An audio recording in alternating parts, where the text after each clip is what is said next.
അദാനിയുടെ ഭാഗമായി ഏറ്റവും അവസാനം വന്ന കണക്ക് പരിശോധിച്ചാൽ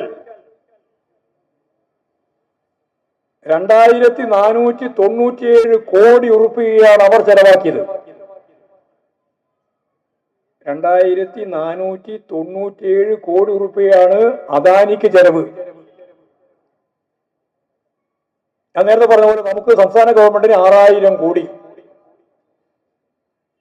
പക്ഷേ സുന്ദരമായ ഒരു സീ പോർട്ട് രൂപം കൊണ്ട് കഴിഞ്ഞിരിക്കുന്നു. ലോകം ശ്രദ്ധിക്കാൻ തുടങ്ങിയിരിക്കുന്നു.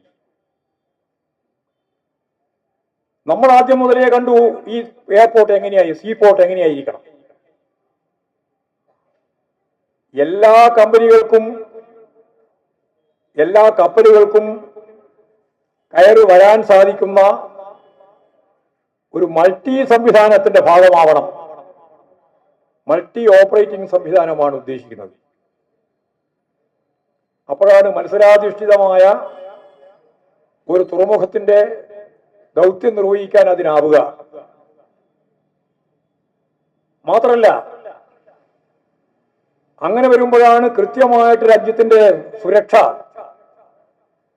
ഉറപ്പാക്കാനാവുക. അത് കേന്ദ്ര ഗവൺമെന്റിന്റെ കൂടി ആവശ്യമാണ്. തുറമുഖം വഴി വരാൻ സാധ്യതയുള്ള ഒരുപാട് രാജ്യത്തിന്റെ സുരക്ഷയുമായി ബന്ധപ്പെട്ട പ്രശ്നങ്ങളുണ്ട്. അതും കൃത്യമായിട്ട് കൈകാര്യം ചെയ്യാൻ സാധിക്കണമെങ്കിൽ ഞാൻ ഈ പറഞ്ഞതുപോലെ മൾട്ടിപ്പിൾ ഓപ്പറേഷന്റെ ഭാഗമായിട്ട് വേണം കാര്യങ്ങൾ കൈകാര്യം ചെയ്യാൻ. എല്ലാ കമ്പനികൾക്കും എല്ലാ കപ്പലുകൾക്കും നമ്മുടെ തുറമുഖത്തേക്ക് കടന്നു വരാൻ സാധിക്കണം. നിങ്ങൾക്കറിയാം, ലോകത്തിലെ ഏറ്റവും വലിയ കപ്പൽ കമ്പനി സ്വിറ്റ്സർലൻഡ് കേന്ദ്രീകരിച്ചുകൊണ്ട് നടക്കുന്ന കമ്പനിയാണ്. അതിന്റെ പേരാണ് MSC. MSCയുടെ ഏറ്റവും വലിയ കപ്പൽ വന്നപ്പോൾ നമ്മളെല്ലാം കാണാൻ പോയതാണ്. ലോകത്തിലെ ഏറ്റവും വലിയ കപ്പൽ ഇതാ വിഴിഞ്ഞത്ത് വന്നിരിക്കുന്നു. ഞാൻ ഉൾപ്പെടെ ഞങ്ങളെല്ലാം പോയി കണ്ടതാണ്. MSCയുടെ വലിയ ഇംഗ്ലീഷ് അക്ഷരത്തിൽ MSC എന്ന് എഴുതി വെച്ചിട്ടുണ്ട് അതിന്റെ ബോഡിയിൽ. ഇവിടെ നിന്നും കാണാൻ പറ്റുന്ന രീതി. ലോകത്തെ ഏറ്റവും വലിയ കുത്തക കപ്പൽ കമ്പനിയാണ്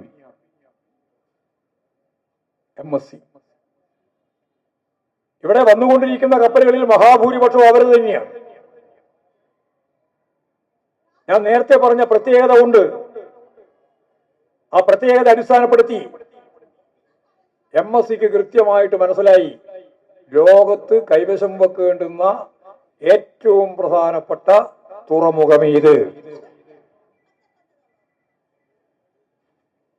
MSC എന്ന് പറയുന്ന കുത്തക കപ്പൽ കമ്പനിക്ക് കൈവശം വെക്കാവുന്ന ലോകത്തെ ഏറ്റവും പ്രധാനപ്പെട്ട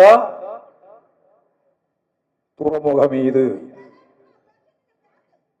സ്വാഭാവികമായിട്ടും അവർ കണ്ടെത്തി അതിലൊന്നാം സ്ഥാനത്തുള്ളത് ഇപ്പോഴാണ് തുടങ്ങിയതെങ്കിലും വിദൂര ഭാവിയിൽ വലിയ വളർച്ച നേടാനാവുന്ന ലോകത്തിലെ ഏറ്റവും പ്രധാനപ്പെട്ട തുറമുഖം വിഴിഞ്ഞം തുറമുഖമായിരിക്കും. വെറുതെ വന്നിട്ടിങ്ങനെ 13,000 കോടി കൊടുത്തതാണ് എന്നൊരു തെറ്റിദ്ധാരണ നിങ്ങൾക്ക് വേണ്ട. അതിനാണ് ഞാൻ ഇത്രയും വിശദമായിട്ട് കാര്യങ്ങൾ പറയുന്നത്. 2497 കോടി ഉറുപ്പിക ചെലവാക്കിയിട്ടുള്ള അദാനി അവരുടെ ഷെയറിന്റെ 49% ഷെയർ എന്ന് പറഞ്ഞാൽ ഏതാണ്ട് 50-നടുത്ത് പകുതി അവര് വിറ്റു. ലോകത്തിലെ ഏറ്റവും വലിയ കപ്പൽ കമ്പനിയായ MSCക്ക്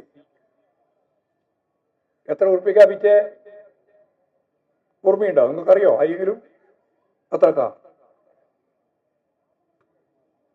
നിങ്ങൾ പത്രത്തിൽ എത്ര ദിവസമായി ചർച്ച ചെയ്യാൻ തുടങ്ങിയിട്ട്?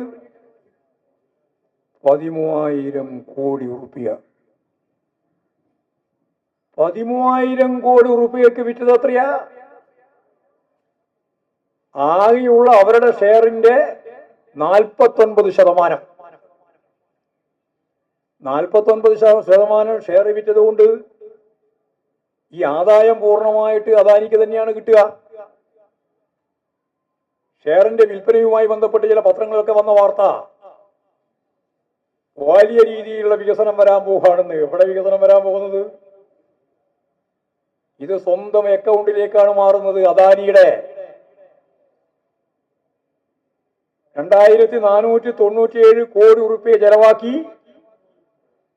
13,000 കോടി നേടി. ആ 13,000 കോടി നേടുമ്പോൾ വിഴിഞ്ഞം തുറമുഖം ലോകത്തിലെ ഏറ്റവും വലിയ ഷിപ്പിംഗ് കമ്പനിക്ക് നൽകുന്നു എന്നതാണ് അതിന്റെ കൃത്യമായ അർത്ഥം. കുത്തകക്ക് നൽകുകയാണ്. ഈ കുത്തകക്ക് നൽകുമ്പോൾ മൾട്ടിപ്പിൾ ഓപ്പറേറ്റിംഗ് സംവിധാനം തന്നെ ഇല്ലാതാവും.